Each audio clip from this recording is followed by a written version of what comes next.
오수근의 21세기 신열하일기.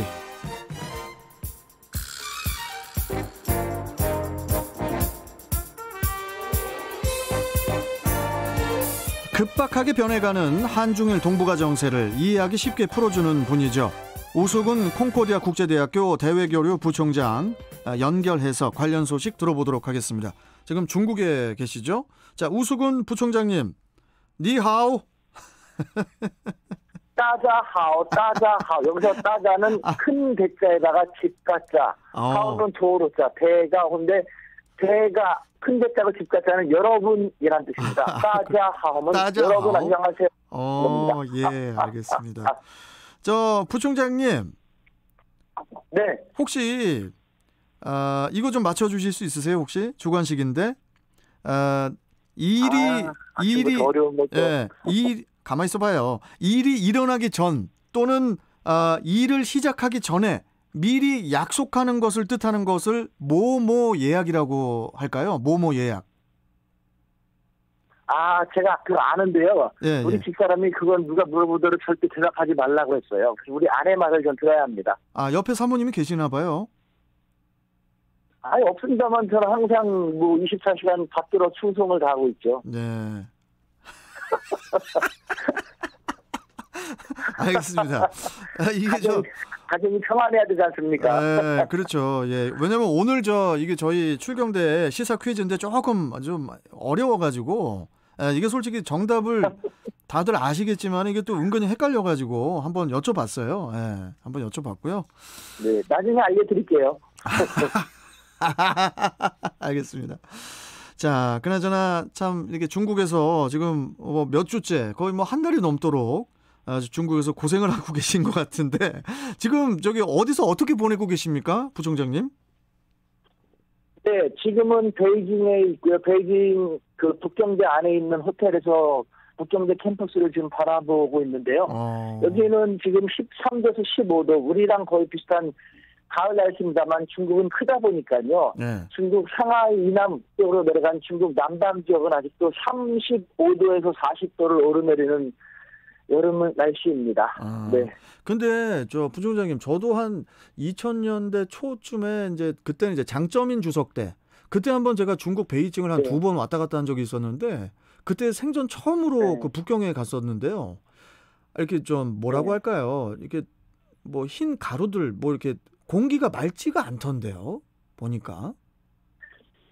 그때만 하더라도 몇 년 전만 하더라도 중국이 스모그라든가 때문에 상당히 황사나 스모그 때문에 엄청 심했지 않습니까? 그러니까 중국 사람들이 어떻게든 중국 정부, 공산당 정부를 따르고 안심하면서 그래 잘했잖아 라고 하는 것 중에 하나가 그렇게까지 힘들고 사람들의 생명과 건강에 영향을 끼쳤던 황사라든가 스모그 같은 것도 다 잡았지 않습니까? 지금 무렵이면 나타나야 되는데 그런 게 전혀 없거든요. 그러니까 어쨌든 누가 뭐라고 하더라도 잘 해내니까 계속 따라야지라는 그런 생각이 있는 것이죠. 그렇군요. 아니 지금 그 베이징에서는 어떤 일을 지금 부총장님께서 담당을 하고 계신 거죠? 중국을 깊이 있게 알기 위해서 중국 중앙정부가 초청을 한 프로그램에 참가하고 있고요. 그렇죠. 전 세계에서 한 30여 명 정도 각 나라에서 중국 정부가 추천한 사람들이 와가지고 다양한 강연도 듣고 다양한 곳도 방문을 하고 사람들도 만나고 하면서 지금의 중국을 더 깊고 넓게 전방위적으로 파악을 한다는, 즉 중국 정부는 아무래도 서구를 중심으로 한 그 언론들이 중국에 대해서 제대로 객관적인 보도를 하지 않는다라는 것을 강하게 느끼고 좀 와서 자기들이 정한 것을 보는 게 아니라 마음껏 좀 길게 보고 느끼고 대화하면서 중국을 제대로 파악했으면 좋겠다라는 그런 프로그램이고, 여기 와가지고 정말 코로나 때문에 1년 8개월 동안 좀 못 왔습니다만 그 기간 동안에도 중국이 엄청나게 바뀌었구나라는 것. 그리고 제가 어제도 지금의 중국이 10월 7일까지 국경절 연휴입니다. 약 일주일 동안 그래요? 연휴인데 들어보셨겠습니다만 원명원이라는 중국 청나라 황실의 그 정원을 잠깐 방문을 했는데 그 많은 중국 사람들이 와가지고 뭐 마스크를 끼는 사람도 있고 안 끼는 사람도 있고 마스크 뭐 안 끼도 상관이 없는 지금 상태니까요. 그래요. 그 원명원이라는 것은 1860년에 영국과 프랑스의 연합군에 의해서 그 커다란 수나라 황제들이 거주하면서 진물을 보게 됐던 그것을 다 불태워버렸거든요.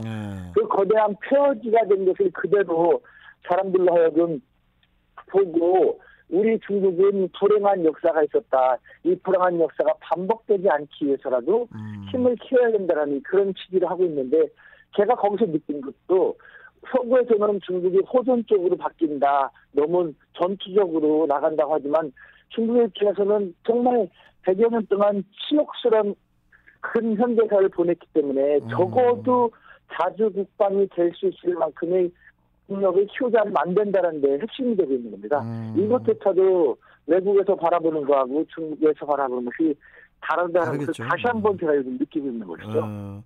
그나저나 우리 우수근 부총장님의 타고난 사교성 그리고 또 능수능란한 중국어 구사 능력 덕분에 그 베이징에서 오찬이라든지 만찬을 할 때 주최 측의 그 헤드 테이블에 주빈으로 앉게 될 정도의 능력자로 소문이 자자하시던데 정말 그 이러시다가 저 중국으로 귀화하시는 거 아닌지 모르겠어요.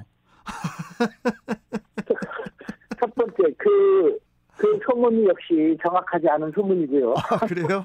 두 번째 중국은 귀화라는 것은 거의 없습니다. 그러니까 이 프로그램에 전 세계에서 온 30여 명 사람들 다들 자기 국가에 대한 자긍심도 있고 하니까요.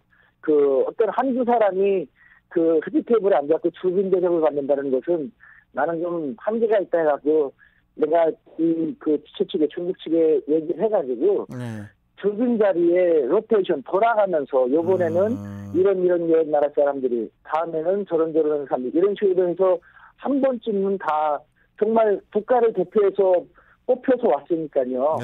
그 주빈으로서의 어떤 행동을 할 수 있게끔 그 영광을 함께 나누는 게 어떠냐라는 식으로 했고 그것이 채택이 되어서 그중에 한 분 저도 하였을 뿐인 거죠. 뭐. 네. 아무튼 뭐 그래도 또 우리 나라를 대표해서 또 우리 부총장님께서 중국에 가 계시는 거기 때문에 또 여러 가지 또 뭐 연구도 하시고 회의도 하시고 하시면서 또 가지고 오실 게 보따리가 또 많으실 것 같습니다. 예. 자, 그나저나 친중파라는 소리 듣겠죠, 뭐. 아이 무슨 친중파입니까? 우리 저기 대한민국 저기 우리 국민이신데. 그나저나 본론으로 좀 들어갔어요, 부총장님. 네. 지금 그 일본 그 집권 자민당의 기시다 후미오 총재가 신임 총리로 일본의 신임 총리로 선출이 됐어요.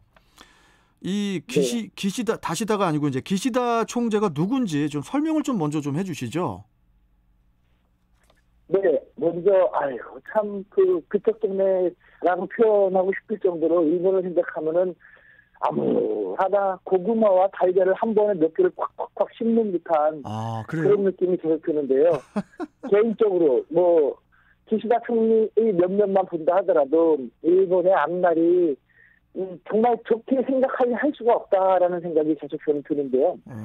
기시다 총리 같은 경우는 뭐 40대부터 지금 1957년생으로서 60대 중반입니다만 약 20여 년 동안 정치인 생활을 쭉 해온 뭐 일본의 유력 정치인으로서 실제로 일본의 방위상도 했고 그다음에 2015년 한일 위안부 합의의 외무상으로서 주도적인 활동을 했고 그다음에 일본 자민당의 가장 중요한 역할 중에 하나인 동무조사회 회장을 여지만 뭐 일본의 유력 정치인 그렇기 때문에 일본의 그 수상도 되게 된 것이죠. 근데 이 양반을 보면요 자기 색깔이 없어요. 그냥 그래요? 유력한 사람 밑에 붙어가지고 뭐 예스맨 눈치 보면서 제 표현 그대로 생각나는 표현 그대로 하는 겁니다. 예스맨 눈치 보면서 신기를 거스르지 않으면서 주위 사람들하고도 좋게 말하면 화합을 도모하는 것이지만 자기 소신이라든가 자기 색깔이 거의 없는 길고 가늘지만 길게 정치 인생을 가려고 하는 그런 사람으로서 기시다 총리 내각이 새로 등장을 했습니다만 이와 같은 그 양반의 특징을 고려할 때 전임 아베 총리라든가 전임 스가 총리의 꼭똑각시 내각에 불과하다라는 것, 이 제 말이 거의 전혀 틀리지 않을 것입니다. 따라서 기시다 내각의 향후 전망을 바라볼 때는 아베 총리 내각을 바라보면 거의 틀림이 없을 것이다라는 그런 전망을 내놓을 수 있죠. 그러니까 뭐 이거 저기 전문 용어로 이제 바지 사장 냄새가 좀 난다 이런 말씀이신가요? 네, 맞습니다. 네. 그러면은 뭐 위안부 문제 같이 뭐 이런 그 과거사 문제를 둘러싼 이 한일 관계 개선 이게 뭐 쉽지 않을 전망이죠. 그러면 그렇게 생각을 해야겠죠. 평행선을 걷는 것은 지금 한일 양국이 그와 같은 문제에 대해서 평행선을 걷고 있는데 평행선을 걷는 것은 다름이 없죠. 더군다나 기시다 당시 외무부 장관이 자기가 서명을 해갖고 한일 위안부 합의를 만들어냈는데 자기가 한 것을 뒤집을 수도 없을 것이고 또 뒤집을 만한 역량도 없고 신념도 없고요.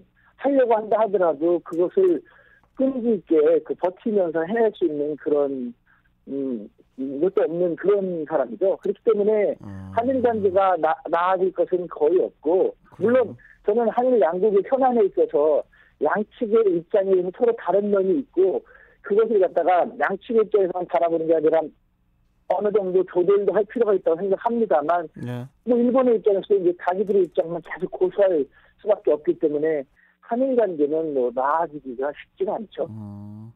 저 원고에 없는 거 하나 여쭤봐도 됩니까, 부총장님? 네, 물론이죠. 예, 일본에서는 이게 직선제가 아니기 때문에 이게 지금 기시다 총재가 이게 기시다 총리가 선출이 되고 나서 일본 국민들은 어떨까요, 지금? 일본 국민들. 그렇기 때문에 그 일본에서는 우리는 대통령 직접 선거, 국민들이 직접 선거를 통해서 뽑지만 일본의 그 수상, 총리는 집권당, 다수당의 총재가 바로 자동적으로 총리가 됩니다. 그러니까 일본 국민들의 의지가 별로 반영되지 않는 그런 선거인 것이 이번에도 사실은 일본 국민들은 기시다 씨보다는 고노라는 전 방위상을 선호를 했습니다. 고노 씨 같은 경우는 뭐 그나마 자기 소신을 가지고 옳다고 생각하는 것은 밀어붙일지 않은 그런 사람이었고 그다음에 외교관계에 대해서도 어느 정도는 좀 더 전향적인 모습을 보인 그래서 일본 국민들은 이게 너무 자민당이 자기들끼리 속된 말로 먹으니까 이제 바꿀 필요도 있다 그 고노 씨를 더 선호했는데 뭐 1차 선거 결과 과반수 이상을 받아야 되는데 못 받았고 2차는 그러면은 사실상 자민당 국회의원들이 국민들이 아니라 국회의원들이 뽑다시피 하는 그런 선거가 2차 선거거든요. 그러니까요. 2차 선거에서는 아무래도 고노 씨는 젊은 편인데 혼자 뭐 자민당의 그 나이 드신 그 국회의원들 입장에서는 젊으면서 자기 혼자 잘났다고 혼자 행동하는 그런 좀 독선적인 이미지가 있다라는 식으로 안 좋게 바라보거든요. 그러니까 국민들의 뜻하고는 관계가 없는 국회의원들의 기득권을 중심으로 기시다 내각이 뽑혔으니 일본 국민들은 얼마나 속상하겠습니까? 하지만 일본 국민들은 정치권은 원래 그러니까 쟤네들 신경 쓰지 마. 이런 식으로 또 회피하니까 일본인 나라가 이 모양 이 꼴로 계속 미래 없이 떨어져 가고 있지 않습니까? 너무 안타깝습니다. 그때 그 몇 달 전에 우리 우수근 부총장님께서 그때 당시 이번에 기시다 총리 전에 스가 총리의 오른팔인가 왼팔인가 그분하고 상당히 핸드폰으로 통화도 하실 정도다 이렇게 말씀하셨던 기억이 나거든요. 네. 예. 그분하고도 최근에 통화하신 적 있으십니까? 일본 답 없으모니다 이렇게 답답해 합니까? 그 스가 쪽 그 입장은 어떻습니까? 일본인 일본의 유력 신문사의 그 특파원인데요. 아, 특파원. 안타까워하죠. 그러니까 좀 자신들의 입장에서도 좀 일본도 좀 새롭게 그 희망적인 미래를 향해서 달려 나갔으면 좋겠는데 한국과 비교할 때도 우리도 너무 과거 위기에서 아직 벗어나지 못한 몇몇 강요들에 의해서 그 외교가 좀 좌우되다 보니까 좀 안타까운 모습을 펴지 못하고 있는데, 일본은 완전히 오래되고 낡은 기득권 세력들이 파헤치고 있는 그런 정치권의 의지를 그대로 거기서 벗어나지 못하는 상태다 보니까 우리보다 전혀 희망이 없는 상태죠. 스폰들은 그런 걸 잘 아니까 그렇군요. 뭐 할 말 없이 하는 거죠, 뭐. 일본에서 그 이정현의 바꿔라는 노래가 좀 많이 나와야 될 상황인가 봅니다. 예. 맞습니다. 자, 그나저나 중국으로 좀 다시 넘어와 가지고요, 부총장님. 지금 그 전 세계적으로 화제가 되고 있어요. 오징어 게임이라는 드라마 넷플릭스에. 이게 뭐 그 할로윈을 앞두고 그 중국 제조업체들이 한국 드라마 오징어 게임에 등장하는 그 경비원 복장을 대량 생산을 하고 있다고 하던데, 이거 참 재밌습니다. 네. 네. 이것이야말로 그 중국이 무슨 사회주의라지만 자본주의 최첨단, 자본주의를 가장 앞서 나가고 있는 중국인들의 모습을 그대로 보여주는 것이 아닌가라는 생각이 듭니다. 예를 들면은 지금 가장 핫한 게임이지 않습니까? 가장 핫한 게임, 오징어 게임. 자, 이것이 분명히 어느 정도 돈이 될 것이다. 더군다나 할로윈 게임으로 인해서, 할로윈으로 인해서 서구 쪽에서도 필요로 한다라는 것이 접수가 되니까 그냥 돈 벌기 위해서 들고 나선 거라고 생각을 합니다. 이걸 어떻게 막습니까? 못 막죠, 뭐.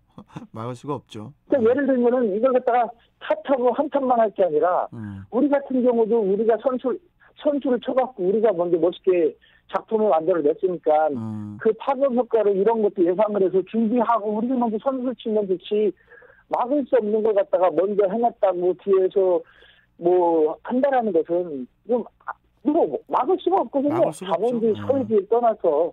네.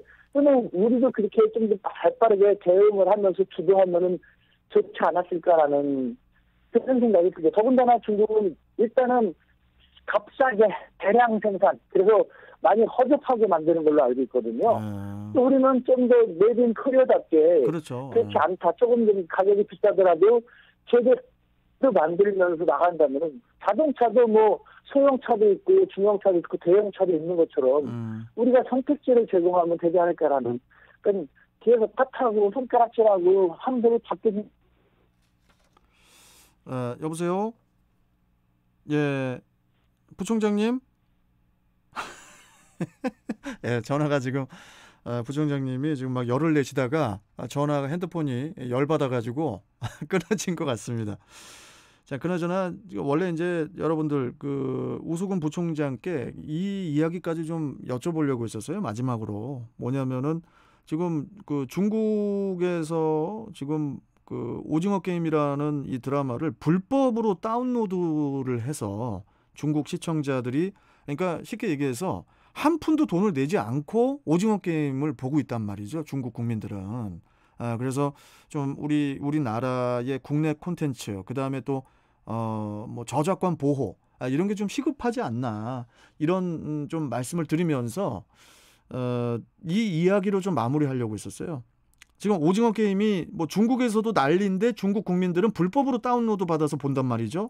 그러면은 오징어 게임 후속작으로 꽃게 게임, 꽃게 게임이라는 드라마가 좀 나와서 우리 서해에서 잡히고 있는 이 꽃게에 대한 중국의 불법 어업을 다루는 그런 드라마가 좀 또 나와서 좀 세계에 좀 이 문제를, 이 중국 꽃게 불법 어업에 대한 문제를 좀 알렸으면 어떨까, 이런 말씀을 좀 드리면서 부총장님하고 인사를 나누려고 했는데, 여하튼 이 오징어 게임이 중국에서도 지금 난리입니다.